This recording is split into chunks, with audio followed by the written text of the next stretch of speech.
Hello friends सबके मोर जुहार। इटा हूँ मोर पहला मिनी ब्लॉग।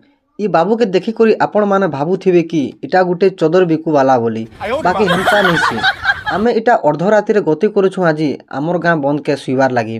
बंद के सुई जीवार कारण एही कि जे बंदे माछ छड़ा हिचे आरु आज राति जेन हिसाबे ठंडा लागुछे जे माँ हाबो भूत पेतेन भी शीतर माड़े बाहरीबाटा मुश्किल ही जाउछे। आमे एबे पहुँचिलु आम निद्रा स्थली के। मुई केबे भाभी भी नहीं थी जे केबे एंता जगह भी सुमी बोली करी, बाकी आज इटा सुइबाक पड़ुछे।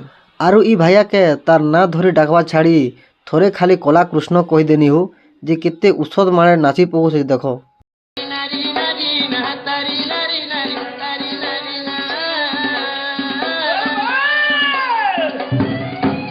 परे परे जहार कामे से व्यस्त हेबाके लागले। औरत का चक्कर बाबू भैया, औरत का चक्कर।